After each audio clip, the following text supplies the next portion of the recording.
And hi there, welcome back. I'm Darren Howard. And I'm Robert Nisbet. 15 minutes ago, we started mocking mainstream media, and we're going to continue as we're recording on Tuesday, February the 26th, 2013. Is it Mock the Media Day? It's Mock the Media Day. It's kind of like my favorite day. Well, we also like to mock the conservatives as well. Right now, me and Robert have made a list, and we want to run this to start off the show. Welcome to Radio Free Canada. The idea of characterizing activists as terrorists might conjure up images of the worst totalitarian regimes. But previously unseen documents accessed via a Freedom of Information request reveal that the Canadian Security and Intelligence Service is seemingly broadening the definition of terrorism to encompass certain types of activism. Activists say that the Canadian state's conflation of activism with terrorism is indicative of the Orwellian nature of the post-9/11 world order.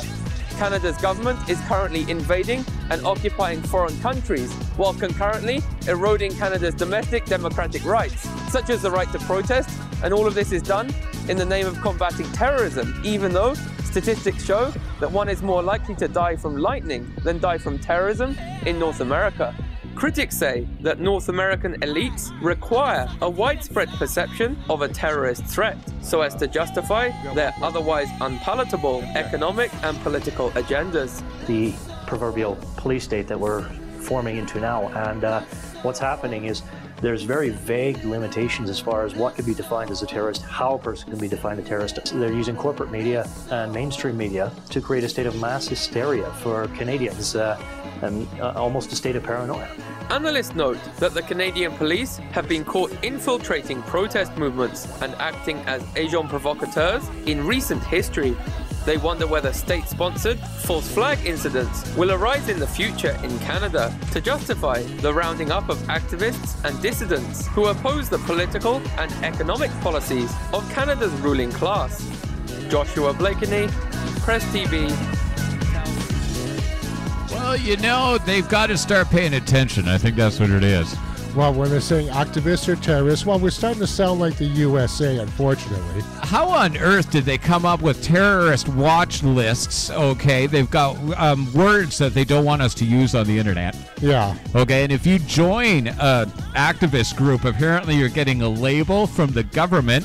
Man, we're going to start wearing patches on our jackets. You may be giving material support to a terrorist organization and not even know it and be subject to military arrest. Oh, well, I'm going to keep talking about the truth, and I'm going to keep saying those words. So remember, I said the word bomb parts on Radio Free Canada. Okay, let's get to the official news portion of the program. Not that we really get too uptight and serious about things, but what do you got for me, brother? Well, apparently not only are activists terrorists now, according to the RCMP, but CSIS, our spy agency, says that Canada is a breeding ground for jihadi terrorists. Say it's not so. Okay, let's run the clip.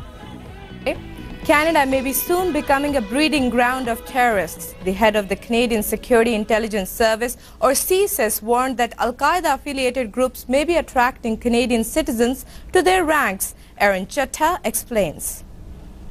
Head of CSIS Richard Faden talked to a Senate committee yesterday. He told them that his group is aware of dozens of young Canadians, many of them in their early 20s, who may be going overseas to engage in terrorist activities. But what would convince a Canadian citizen to join a terrorist group? In his report, Faden says there are many reasons, but a large part of it is a sense that the Muslim world is under attack.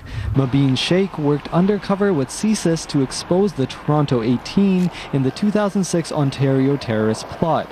He says it comes down to an issue of self-identification. What do people self-identify as? Like, I self-identify as Canadian. I believe in what Canada, freedoms and freedom of religion especially, but some people conflate two different things. They say that, well, look, Canada is in Afghanistan, so therefore Canada is a legitimate target. And it's that idea that, well, if my government is fighting my people, who do I side with? Sheikh says the government should make more effort to engage with the Muslim community. When Faden spoke to the Senate committee, he said the threat posed by Al-Qaeda-affiliated groups is changing and becoming harder to track. Fadden's statements come after the government of Algeria claims that Canadians were involved in an attack on an oil factory, and after investigators in Bulgaria say that Canadians were involved in a bus attack that left 5 tourists dead. Still, Fadden says the threat level remains the same, and he is pleased with the resources that he is receiving. Aaron Chatta, Omni News, Toronto. Far be it from mentioning the fact that a prosperous, hardworking general population wouldn't have time to join terrorist groups. Well, too, and don't forget, like in the clip previous to this, Joshua mentioned the fact that you're much more likely to be killed by lightning in North America than by a terrorist. But they got to keep that fear level up. Yeah, I know, and it's ridiculous because you're talking to people in downtown Kelowna. I do it all the time. And they honestly think there's a spy around every corner. They're scared. Got to kill them over there before they kill us over here. Yeah, like that makes any sense whatsoever. And this is a civilization that needs warfare, killing, torture. Well, it's a war economy. Without war, you have no economy. And the Americans proved that one right on the money, okay? It's insulting what they're trying to pass off right here. But we actually, around here, and it's the honest decision, is that they're worried about activists because activists are working. We are succeeding in doing things. It is becoming effective, yeah. And the one thing that's freaking them out, oh, man, pipelines. Oh, the pipelines, the whole thing about the pipelines. Harper's oil agenda is not getting put through, and he's thinking about every excuse he can. Let's just take a look at the reason why we're making lists. Well, I think this movement has already had a huge impact. I mean, every indicator was pointing towards this just being a rubber stamp yes. We know that's what they were intending to do. The State Department's first environmental assessment report was nothing but a rubber stamp, didn't deal with climate change. It was filled with errors. There was tons of cronyism that led up to it. And so we've already massively slowed down this project. We have spooked the industry in a major way. My government, the Canadian government, is completely freaked out about how they're going to get the oil out of Alberta. Alberta's landlocked. The media has first ignored this issue. I think that's been more damaging than giving a platform to the climate deniers. The biggest issue is just the fact that we collectively are facing the greatest crisis humanity has ever faced, and our media in no way reflects this reality. There's no sense of urgency, in the face of the heat waves, the droughts, the storms. They're treated as isolated incidents. They don't connect the dots. And so people are feeling that urgency on their own, but they don't have it reflected back at them through their media. So they start to wonder if they're crazy. Now, she's making some good points, yes? Yeah, that's Naomi Klein, the author of the Shock Doctrine. Okay. And a shock doctrine is you have a shock to the economic system and, of course, trickle-down benefits. Trickle up.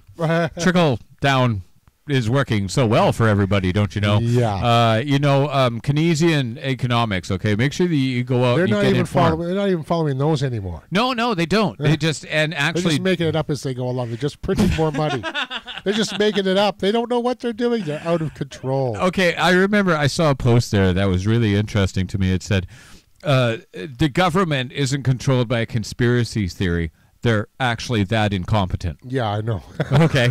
And it kind of blows me away because, this is what we're getting. Of course, we're not going to find that out with a Freedom of Information request. No, because didn't we make 55 out of 55 countries for transparency? This out. This is facts that I love at Radio Free Canada. We're trying to find video on this, but Canada came in 55 out of 55 possible countries in transparency of information in the way the government runs. That's embarrassing. I mean, Harper's putting us... And it took a long time just to get that denial because of the time involved in processing Freedom of Information requests.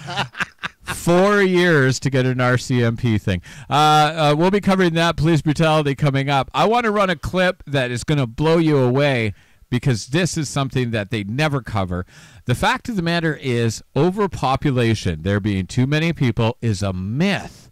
It's flat out. It's one of those things, they talk about vaccinating everybody. They talk about, we got too many people. That's a lie. I know. And the major media just goes along with it when the government says it. There are not too many people.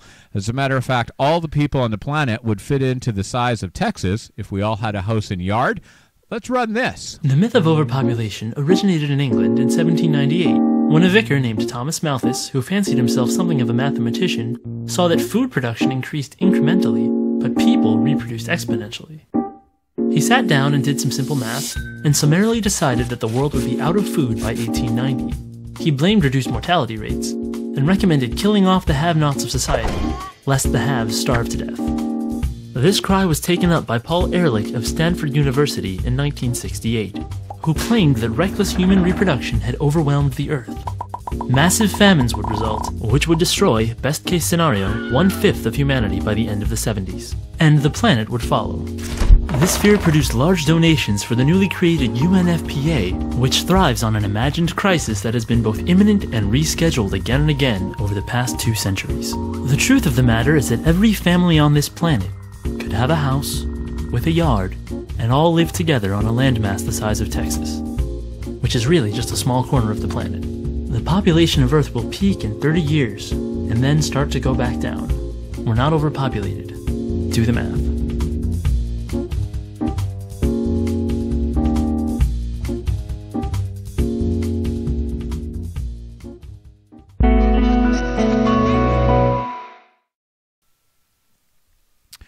So we really want you to get informed with this. Remember, overpopulation is a myth. And there's enough for everybody's needs, just not enough for everybody's greed. You said it, brother.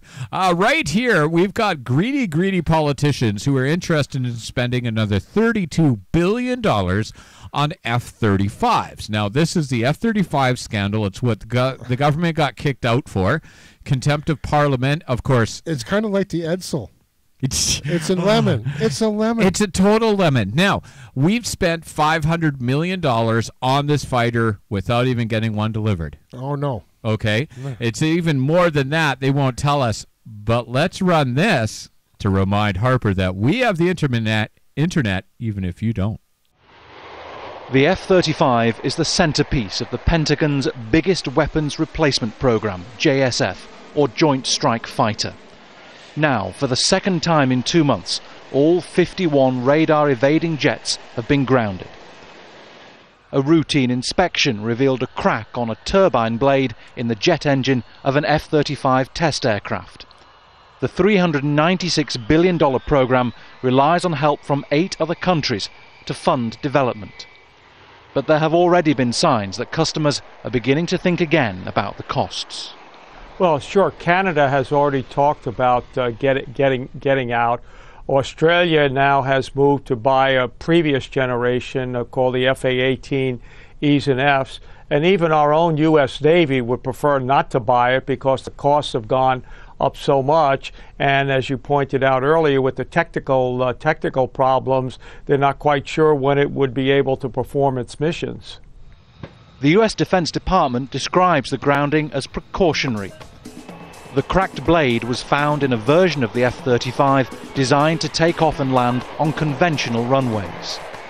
Last month, a variant of the F-35 that can land like a helicopter was grounded after a fuel line detached just before takeoff.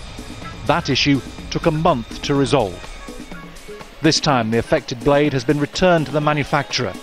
An initial analysis of the fault is expected next week. Bernard Smith, Al Jazeera. Even the American Navy doesn't want these planes, but of course we haven't heard much about it from our conservatives. And mind you, there's all this talk in the press about the sequestration and the fact that they may have to take some money away from the Pentagon. So we got to get you informed, so make sure you turn off the TV, get yourself informed on the internet, and stick with us. I'm Darren Howard. And I'm Robert Nisbet. This is Radio Free Canada. Let's make fun of the bankers. Coming up next, right here.